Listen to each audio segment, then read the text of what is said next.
కన్నుల పండుగగా శ్రీ సద్గురు క్షీరలింగేశ్వర స్వామి రథోత్సవం నారాయణపేట జిల్లా కృష్ణ మండల కేంద్రంలోని కృష్ణానది ఒడ్డున ఉన్న మహాతపస్వి శ్రీ సద్గురు క్షీరలింగేశ్వర సంస్థాన కమరిమఠం సుక్షేత్రం నందు శ్రీ సద్గురు క్షీరలింగేశ్వర మహాస్వాముల జాతర మహోత్సవాలలో భాగంగా మకర సంక్రాంతిని పురస్కరించుకుని శ్రీ సద్గురు క్షీరలింగేశ్వర స్వామి రథోత్సవం కన్నుల పండుగగా నిర్వహించారు. శ్రీ క్షీరలింగేశ్వర స్వామి జాతర ఉత్సవాల సందర్భంగా తెల్లవారుజామున కృష్ణ జలాలను తీసుకువచ్చి స్వామివారికి అభిషేకాలు నిర్వహించి ప్రత్యేక అలంకరణ చేసి పూజలు నిర్వహించారు.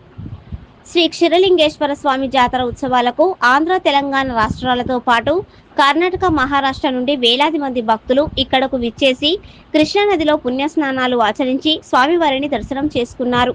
శ్రీ సద్గురు క్షీరలింగేశ్వర స్వామి జాతర సందర్భంగా మక్తల్ శాసనసభ్యులు వాకిటి శ్రీహరి, మాజీ ఎమ్మెల్యే చిట్టెం రామ్మోహన్ రెడ్డి ఆలయంలో ప్రత్యేక పూజలు నిర్వహించే స్వామివారిని దర్శనం చేసుకున్నారు.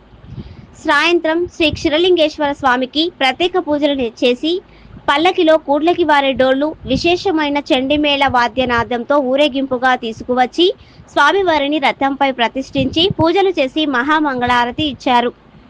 శ్రీ క్షీరలింగేశ్వర స్వామి జాతర ఉత్సవాలకు వివిధ ప్రాంతాల నుంచి విచ్చేసిన వేలాది మంది భక్తులు స్వామి నామాలు స్మరిస్తూ రథోత్సవాన్ని లాగారు. వేలాది మంది భక్తులతో శ్రీ క్షీరలింగేశ్వర స్వామి రథోత్సవ కార్యక్రమం శోభాయమానంగా సాగింది.